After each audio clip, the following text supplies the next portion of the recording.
Morning, guys. And you do that every day for the rest of your life. Or you gonna go up in that box downstairs. Yeah, up under the ground. But you ain't wanna do. It ain't no whole lot to that. It ain't no whole lot to it. Ain't no whole lot to it. You know? And if you don't want none of them options, just walk away. They don't make you a coward. You know what it make you? Snort. Alive. Alive. Alive.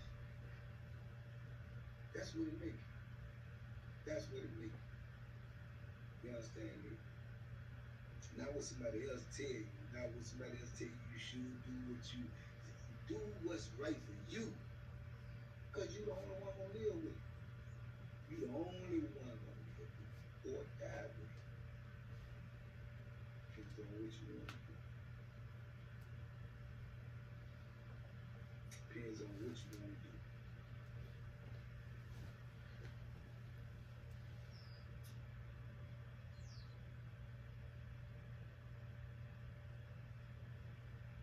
Depends on what you want to do. Let's get it, let's go, man. I got to get about shit, man. I got work to do. I got things to do so I can get to y'all.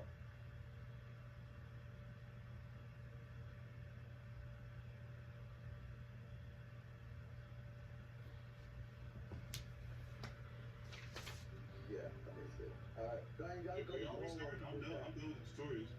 Oh my god. We're gonna wait. Damn, how's that? Hey John, you got a sprint right now. Just give me No, John, don't sprint. No, John, don't just sprint. Don't just sprint.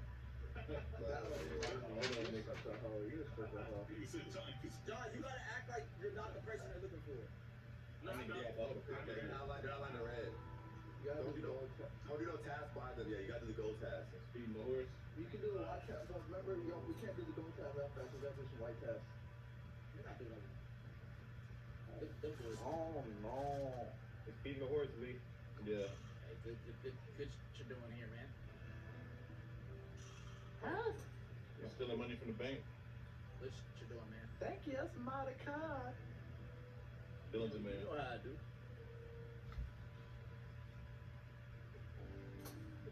Dylan, I know you're not chewing on the top to a water bag, but please tell me that's not you. That's not me. That is you. It is. Stop doing that, bro. You're going to choke, bro. Stop. Hey, that's about shit. Yo, T-Bo Take that too. shit. Yes, bro. Like, there's so many. Like, just stop. Crazy, bro. Hey, I heard that shit. I heard that there's shit. candy, That's wild, there's bro. gummy bears, clears. You can even go healthy. Apples, carrots. Bro, shut up! I don't know. I'm not in the game right now. Distract me. Check the bags. Nah, I already checked you. Hey, Damn, what's up? Nah, I respect that. Indeed, that was really. a good old hold down. Yeah, man, I apologize, bro. Ben, what's up? Hey, hold down. I when niggas was dancing. I don't know. Who is Do that? some white task. Do some white You task. understand what I'm on? Do some Hold white on. task. I honestly don't know what you're talking about Nigga, Who playing with me, bro? What's John, going on? John been your opposition for a couple of years, so I've heard. Keep playing with me, bro. Who's there? You're trying to. For Western countries, Churchill is someone who fought against Nazism and protected their democracy. But for India, Churchill is the person who directly caused the death of 3 million innocent people. We heard this a lot that the British had done a lot of great things for India, like they built railways, coastal and whatnot. I would say we are living in this imaginative world, prizing the invaders and colonizers, so that we are refusing to admit the cruelties that happened in this land. So here we are uncovering what kind of racist and cruel person was Winston Churchill to India. The year was 1943. The entire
British officers in India wrote multiple letters to Churchill explaining the urgency of food supplies needed in Bengal.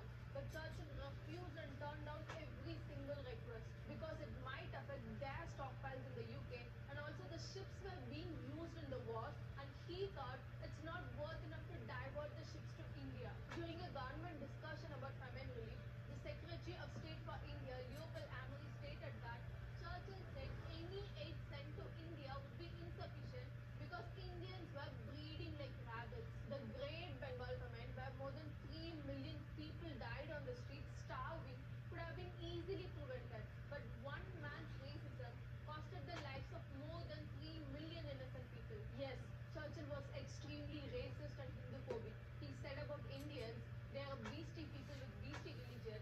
The famine was their own fault for breeding like rabbits. See what he commented on India getting independence. Power will go into the hands of rascals, ruggers and freebooters. Not a bottle of water or loaf of bread shall escape the taxation. Only the air will be free, and the blood of these hungry millions will be on the head of Attlee. In 1937, he told the Palestine Royal Commission, I do not admit, for instance, that a great wrong has been done to the Red Indians of America and the black people of Australia. I do not admit that a wrong has been done to these people, but the fact that a stronger race, a higher grade race, a more worldly wise race, to put it that way, has come in and taken their place. Even his personal doctor, Lord Mohan, said, Winston thinks only of the color of the skin. Bengali actor Soumitra Chatterjee, who was 8 years old when the Bengal famine happened, stated that everyone was looking like a skeleton with just skin over their face. He further said people would write pitifully asking for the liquid that come out of cooking rice because they knew nobody had any rice to give them. And anyone who has heard that cry will never forget it in their life. There are tears in my eyes now when I'm speaking about it. I can't check my emotions. Hitler is being seen as the most cruel person in the history of mankind. Then why not Winston Churchill? If Hitler is being remembered for the killing of Jews, then why Winston Churchill is not being remembered for the killing of Indians? Don't the lives of Indian people matter at all? The world is repeatedly talking about the killing of Jews. They are writing about it, making movies about it. Then why are they not talking about the innocent lives, 3 million lives lost in Bengal? It's time at least we Indians address this.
The Bengal famine of 1943 was a monumental human catastrophe. In the midst of World War II, anywhere from 2 to 3 million people died, either from starvation itself or from the diseases that ravaged the weakened population. As the Prime Minister and the head of the War Cabinet, Winston Churchill was the highest authority in the British Empire at the time, and thus also in India, which at the time was still a part of the British Empire and officially known as the British Raj. So the question of Churchill's potential culpability in such a massive tragedy is one that merits asking. So just how and why did this famine happen? What were the responses to it? And just what responsibility, if any, might Winston Churchill himself bear for these millions of deaths?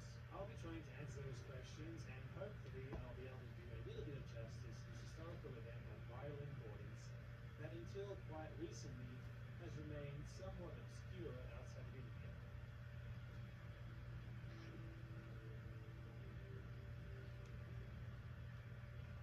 Churchill himself wrote a series of books about World War II, where he asserted that no great portion of the world population was so effectively protected from the horrors and perils of the World War as were the peoples of India. They were carried through the struggle on the shoulders of our small island. More than 4 times as many people died in the Bengal famine than Britain lost in the entire war, yet it still didn't seem to count as horror or peril for him. The famine, in fact, didn't get a single mention in his entire 6-book series. Many later writers covering Churchill took their cue from him and did the same. Political scientist Jonathan Hickman read 17 of the most popular Winston Churchill biographies. Of those, he found that not a single one mentioned the Bengal famine, even in passing. Just like Churchill, they simply ignore it. Why might that be? Well, there's a quite popular mythologized image of Winston Churchill as the ideal leader, the statesman of all statesmen. This is promoted in the popular consciousness at large, and particularly in Anglosphere conservative circles. Some examples being those aforementioned biographers, and also actual institutions that are dedicated entirely to presenting this image of Winston Churchill, like the Churchill Project, which is very on the nose in stating that it was launched to propagate a right understanding of Churchill's record. Churchill's official biographer, Martin Gilbert, is cited extensively on the Churchill Project website. Praise is heaped upon him for his contribution to this right understanding. As I'm searching and writing at the same time, using these documentaries to piece together some knowledge of things that I want to like write about.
Understanding. His is the longest popular biography on Churchill at 1100 pages. Yet, like the others, he couldn't even find a single sentence to mention the Bengal famine. None of this is coincidental. The Bengal famine marks the lowest point of Churchill's many decades as the chief ideologue for what was, by then, the untenable cause of British colonialism. So it makes sense they would be left out of these ideal leader narratives. Recently, renewed interest in studying the famine, especially by Indian scholars, has made it a lot harder to ignore. And so the purveyors of this right understanding of Churchill have been forced to defend his culpability. They tend to claim that Churchill bears absolutely zero responsibility. For them, it was solely the fault of Japan for invading the British Empire, and there was no negligence or spite involved. They say that the context of the war effort excuses anything that officials did or didn't do, and that those millions of deaths were, at worst, simply an unfortunate accident that can't be blamed on any British authorities. Is that really the case though? Well, let's see. The Bengal famine obviously took place within the context of World War II, and it can't be divorced from the war. But the reason that India was even pushed into the war in the way it was in the first place is entirely because of the British imperialism that Churchill advocated for. The subcontinent had been under imperial dominance for about 150 years, and so the famine can't be divorced from this context either. Part 1. Prelude and Empire. There had been many other famines during British rule of India, at least 11 major ones in 150 years, in which about 40 million people died. During many of these famines, the British continued to export large amounts of food, and basically no relief efforts were even tried. Though in one of them, the Bengal famine of 1873, the local British officials independently decided to spare no expense in relieving the famine. They saved millions of lives and almost no one died. But those who had led the relief efforts were reprimanded by the central government for their so-called extravagant spending and intervention in the free market, rather than lauded for saving so many lives. This resulted in a new famine response plan that aimed to be more efficient in order to save money. This new approach contributed to another 15 million famine-related famines. Early 80 of these famines, there had been many other famines during British rule of India, at least 11 major ones in 150 years, in which about 40 million people died.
Died. During many of these famines, the British continued to export large amounts of food, and basically no relief efforts were even tried. Though in one of them, the Bengal famine of 1873, the local British officials independently decided to spare no expense in relieving the famine. They saved millions of lives and almost no one died. But those who had led the relief efforts were reprimanded by the central government for their so-called extravagant spending and intervention in the free market, rather than lauded for saving so many lives.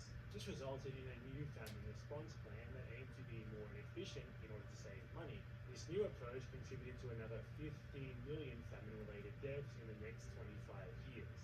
Around the same period, in 1898, the 24-year-old Churchill released the book that made him famous, The Story of the Malakand Field Force. based on his work as a war correspondent in the British Army as it fought Pashtun people in their native Afghanistan. It gives a first glimpse into the ideology that he would espouse for decades to come. Comparing British troops to Indian ones, he wrote, "Young as they are, they have superior weapons, and the prestige of the dominant race enables them to maintain their superiority over the native troops. The native regiments are 10 years older than the British regiments. It is evident how many advantages they enjoy.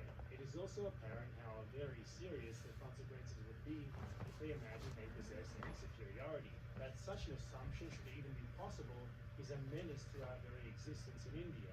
Intrinsic merit is the only title of a dominant race to its possessions. If we fail in this, it is not because our spirit is old and grown weak, but because our soldiers are young and not yet grown strong." For Churchill, Britain's imperial claims were justified by the intrinsic, meaning natural, merit of their race, and it was imperative that those dominated by the empire not be allowed to think themselves superior. For him, such inferior races could only best his superior one due to having unfair advantages such as more experience or more and better training. He continues, making this even clearer. Boys of 21 and 22 are expected to compete on equal terms with Sikhs and Gurkhas of 30, fully developed in the prime of life. It is an unfair test. That they should have held their own is a splendid tribute to the vigor of our race. The next year, he released another book, The River War, about his experiences with the British Army during the Mahdist War in Sudan. It provides an excellent single-sentence summary of his imperial ideology. What enterprise that an enlightened community may attempt is more noble and more profitable than the reclamation from barbarism of fertile regions and large populations. To be fair, these sorts of views were very common at the time, which should be evident from how popular these books were. But that's only speaking for that time. Churchill's views on British imperialism and the colonized peoples that he called savages remain much the same up to and during World War II, even after such ideas had become much less popular in Britain itself. In 1922, Churchill wrote to the Imperial Governor of Bombay, saying that, "I am sure you will do your best to keep the flag flying and the prestige and authority of the white man undiminished. Our true duty in India lies to the 300 million whose lives and means of existence would be squandered if entrusted to the chatterboxes who are supposed to speak for India today." By the late 1920s, the Indian nationalist movement was in its strongest ever position, and Indian self-rule seemed inevitable. So much so that in 1929, the Conservative Party, of which Churchill was a prominent member, adopted the official policy of eventually granting India self-ruling dominion status, much like that of Australia and Canada at the time. This was hardly a selfless measure. They simply saw this as the best way to maintain some semblance of British influence, but it was still far too much for Churchill. For the next 6 years, he was ostracized from mainstream politics, in large part for his dogmatic belief in maintaining absolute imperial control of India. He focused almost singularly on the issue, even heading an extensive publicity campaign in the Daily Mail, yes, the same one, to attempt to sway public opinion to the embattled imperialist position. While ostensibly he said that he was motivated by opposition to the caste system, he frequently made statements that showed that this wasn't very genuine. In 1931, when the Viceroy of India suggested that Churchill challenge his views on India by talking to actual Indians, Churchill said, "I'm quite satisfied with my views on India. I don't want them disturbed by any bloody Indian." And that same year, upon hearing that Gandhi had personally met the Viceroy, he said, "It is alarming and also nauseating to see Mr. Gandhi, a seditious Middle Temple lawyer, now posing as a fakir of a type well known in the East, striding half naked up the steps of the Viceregal Palace, while he is still organizing and conducting a defiant campaign of civil disobedience to parley on equal terms with the representative of the King Emperor." A few years later, he made it clear that this wasn't just about his disdain for Indians. It was also about exporting India to prop up Britain. In my view, England is now beginning a new period of struggle and fighting for its life, and the crux of it will be not only the retention of India, but a much stronger assertion of commercial rights. In 1935, the passing of the India Act looked inevitable. It granted limited autonomy to elected provincial Indian representatives, with the aim of eventual self-rule, but it still left the British with ultimate authority and veto rights. Churchill gave 68 speeches in the House of Commons in just 3 months in a last-ditch effort to block its passage. Then, just a few years before the war, in 1937, he made his intentions even clearer. I want to see the British Empire preserved for a few more generations in its strength and splendor. And in discussions on the future of Palestine, he echoed the racial statements that he made as a young man back in the 19th century.